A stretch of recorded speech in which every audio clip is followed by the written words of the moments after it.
Our boys are climbing those peaks under enemy fire. They need more ammunition. Look how bravely they're fighting.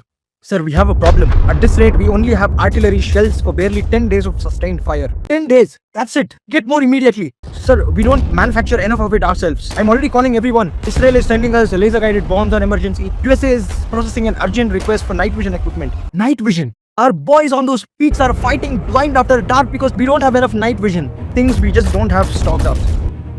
So let me understand this. Our soldiers are climbing 18,000 feet under enemy fire, and we are sitting here on the phone begging foreign countries to send us weapons in the middle of a war. Yes, sir. Ever we are. India won Kargil. Our soldiers were extraordinary, but behind every peak that was won, there was an officer on the phone placing emergency orders to foreign countries for things we should have had stocked, things we should have built ourselves. And the worst part, this wasn't the first time. The next 20 minutes, sit through the entire story behind the story to understand how India got trapped in an import cycle and finally got out of it, slowly moving towards becoming a major defense exporter. And for that, first, we start from 1948, newly independent India.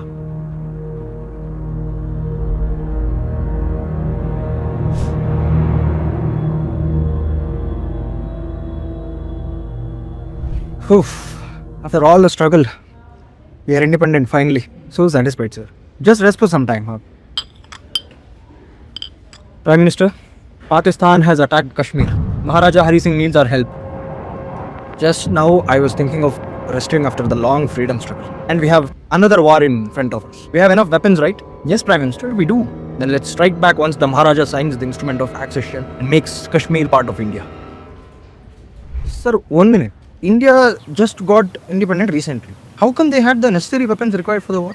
When we got independent, it was not like we had empty coffers. We inherited 18 ordnance factories from the British. Our soldiers literally carried British-era Lee Enfield rifles, drove British trucks and flew British aircrafts. There was enough British stocks in the tank already. So that helped manage the war. In fact, our army pushed back Pakistan until Nehru himself went to UN and stopped them. If not for that, there wouldn't have been POK at all today, probably.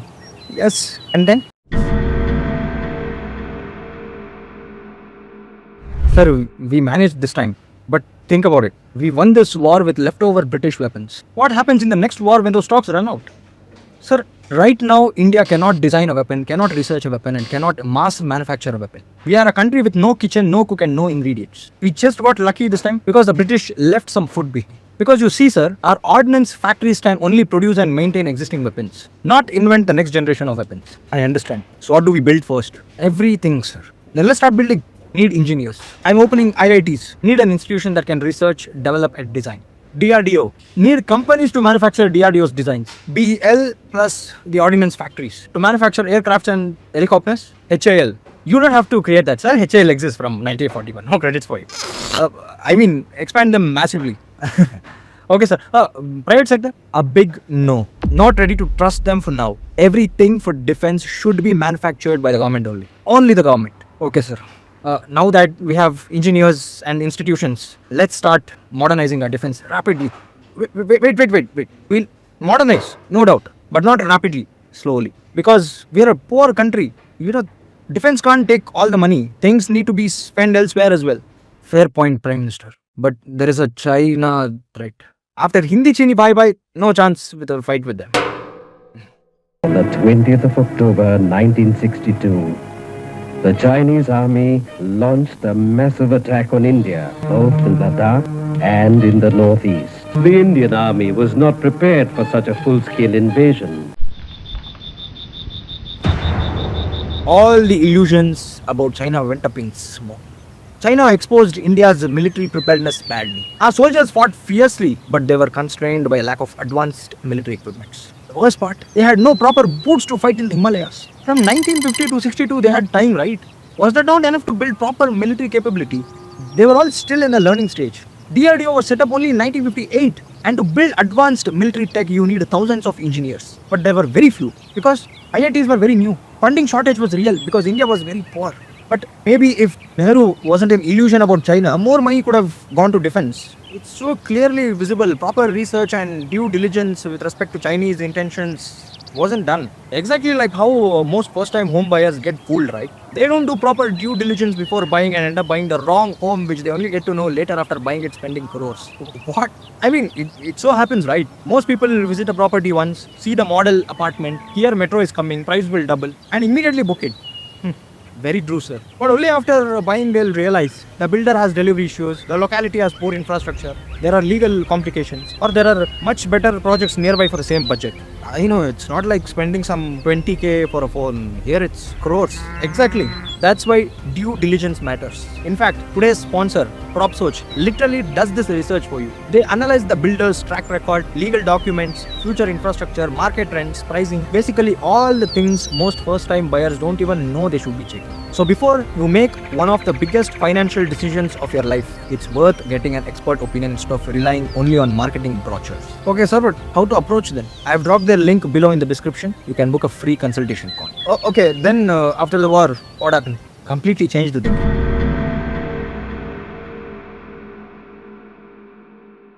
The war with China proved us our soldiers are courageous, but with courage alone we cannot protect our motherland. We need an entire well-oiled defense ecosystem. For that, we need advanced military equipments, aircrafts, tanks, artilleries. But to make all that by our own takes decades. We have not much time because the next war would happen tomorrow itself. So, we'll buy all these immediately from foreign countries. Import. Sir, I understand today's concerns, but importing might keep us dependent forever. Our engineers will never learn. We have to work on becoming self-reliant in defense. If we don't import today, our survival itself is under threat. But I have already thought about a middle path. Oh, how, sir? We'll buy advanced military equipments from USSR. But we'll also manufacture them under license. Example, we buy MiG-21. Get a license to manufacture it by our own in HAL. We will already have an operational fighter jet for today. And also, by manufacturing them here, our engineers will learn to make them on their own. So that in future, we can build a fighter jet completely on our own. Wow. But we need more. We are buying tanks, helicopters and even ships from USSR. Licensed production only. Everything. We import what we need today, while simultaneously learning enough to build our capabilities for the future. And note down, this was impossible without USSR. At that time, no country in the world except the USSR was ready to offer advanced military equipments to India. No country. And the appreciable fact is they agreed for transfer of technology so that our engineers could learn to make it by themselves. Did our engineers really learn? And our engineers really did learn. See, when you manufacture someone else's jet for 10 years, you understand every bolt, every circuit, every design decision. You are basically in school using someone else's textbook. But slowly, quietly, you start writing your own. That's exactly what happened. The jets we assembled became our own Tejas. The helicopters we built under license became our own Dhruv. The ships we constructed became INS Vikrant. Every import was also secretly a classroom. Oh. But reality hit very hard. All this license production was only a kind of licensed dependence. It exposed something very bad. We have mastered the art of making aircrafts. We have made thousands of MiG aircraft so far. Despite working at a snail's pace, you still manage thousands. Awesome. I'm still waiting the day you will design something on your own. I have some design changes. Our aircrafts are not suitable for flying in high altitude Himalayas. I have modifications so that we can fly at all, but sorry my friend, you cannot make any change in the design. We have intellectual property rights over it. You cannot make any changes. We'll give all the drawings and you just manufacture. Sorry. That is why I asked when are we making our own designs. Because manufacturing someone else's design at home is still dependency, still import. Soviets designed this for their own needs. We cannot tweak it based on our needs, nor make an updated version of this. Design something that we can own. We had always been working on it. We'll get it soon. Oh, HL. Designs for the Dhruv helicopter and Tejas aircrafts. Designs for Arjun tanks. You. Designs for frigates, destroyers and submarines. Now what's stopping us from going indigenous? Design is completely ours. We can make aircrafts, helicopters, tanks and warships however we want. Who stops us now? Hell, who can stop us? The supplier who's giving us the engine and the 70% of the components needed to manufacture the product. 1 minute. Kaveri engine design. The engine for our future aircrafts. I clearly know making a successful working engine takes decades. Almost every country that has a fighter jet engine today worked on it for 40 years at least. Abba. You know, right? That doesn't make you take forever to make one. Start immediately. See how far we've come. We were begging for weapons decades ago. Today we are making missiles, designing fighter jets and building warships.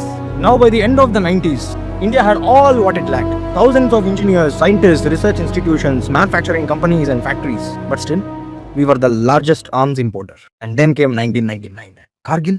Yes, you saw what happened. Our soldiers won. But we had to beg for ammunition, night vision, precision weapons in the middle of a live war. Committees were formed after. Reports were written. Same diagnosis once again. Build your bone. And the next government went shopping again. Why? Watch this.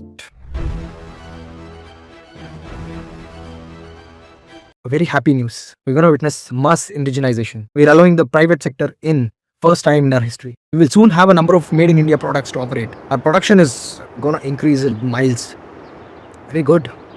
We're solving import dependency completely. Don't assume we'll always speak only Indian weapons. We won't buy a weapon just because it's Indian. We buy only if it's the best for us. If it's Indian, we'll be proud. If it isn't Indian, we'll still take it. Because ultimately our job is to win wars, not encourage startups. Understood? Any equipment needs to be world class. And from now, we are allowing private sector. Only government companies have been manufacturing so far. They are few in number and have no competition, so they become very slow. And because it gets slow, we import. I understand totally. So from now on, private sector enters. But did it really enter? Watch the next. Come on, private sector. Tata, L&T, Bharat Forge, Mahindra, Adani. Invest. Come on, invest. What is the problem? You see, we are ready to invest. We can invest thousands of crores and make big artilleries, helicopters, drones, missiles and rockets. But what if after making them, the armed forces don't buy it? They buy a cheaper import or a 1% better foreign alternative. We face massive losses. Not 1 or 2 crores, thousands of crores. If a government company like HL or DL makes losses, you are there to bail out. If we make losses, who is there to bail us out? We make, and if there's no guarantee that it will be definitely bought, we are gone. Sorry. Now this is an absolute deadlock. Army says it cannot guarantee it will buy Indian product only. Fair point, because ultimately their job is not to promote Swadeshi, but to protect the country. On the other side, for private sector to invest, they need a guarantee of buying. Both have fair points. And also, imagine a war breaks out suddenly and you're dependent on imports. Either the arrival gets delayed or that country decides not to give because of geopolitical reasons. It will be disastrous because your enemy isn't gonna wait saying, oh, you're running out of weapons, bro. Let me wait until you get them. You can't even completely trust Russia on that matter. When you have chances of fighting a war, which we have, you should always have your own weapons. Own. And what happened then? This deadlock continued for a decade under Vajpayee and even Manmohan Singh. Private sector not investing, only few government companies manufacturing, no competition. So they got very inefficient and slow in making weapons. And army cannot wait. They need it immediately. So they imported. And because they imported, companies got discouraged to invest further. We got trapped in this vicious cycle. From being import dependent, we became import addicted. Army needed any new weapon? Import. Just import. And then 2014, Modi government comes to power, launches Make in India. Watch this.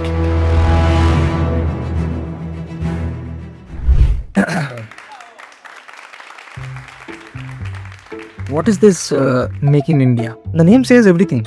So, for how many governments we need to tell the same thing, sir? We are ready to make in India only. You think we'll go and make this in Uganda? We'll make in India only, but will it be bought? This is just the vision. What is the mission to achieve that vision? Every government had that vision. We have to figure that out. Please sit and figure that out, sir. Now see, we have brought in new DPP, Defense Procurement Rules. Indian companies will get higher preference now. Invest now. But see, sir, they're still buying from foreign countries only. They just bought Kalashnikov rifles from Russia and Spice 2000 bombs and kamikaze drones from Israel. Kamikaze drones and all we could have easily made by ourselves. Oh. Okay, now new rules. If an Indian product exists, then that should be the one bought. But still imports legally allowed, right? See, they just bought a MQ-9B Predator drones from USA, Hammer missiles from France and Eagle 9 manpads from Russia, which we could have made. It is going out of hand. We must stop this vicious cycle of imports, else it's gonna be disastrous. Army, Navy, Air Force, DRDO, HAL, private companies. All of you here? Yeah. Yes. Okay, now give me a list of all that you can manufacture. Come on. Okay, let me ask one by one. Artillery? Yes. Assault rifles? Yes. Transport aircraft? Yeah. Submarines? Yes.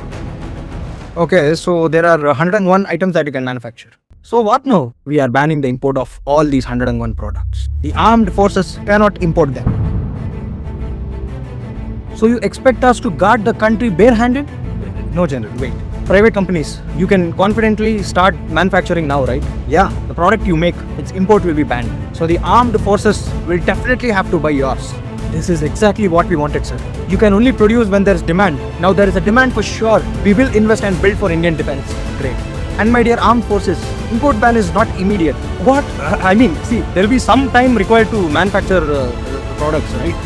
For example, you take Pinaka rockets. You start today, you can deliver by June 2022. Then from June 2022, import of rocket launchers will be completely banned. And when you manufacture that product by that date, import of the same product will be completely banned. And until the product arrives, you can import. Import is there. By doing this, our armed forces will also have the best weapon in their hands, and our defense manufacturers, even they will have much time to make their weapons, because now their weapons will definitely be bought. So they can confidently start manufacturing. So by this, we break this vicious cycle of imports and take India towards self-reliance. Okay enough, Chief? Fair enough. I'm telling, just because I'll buy, never get complacent. We will never compromise on quality. General, just trust us. We will make weapons not just for you, but for the entire world to look back and be willing to buy. We'll make it of that standard.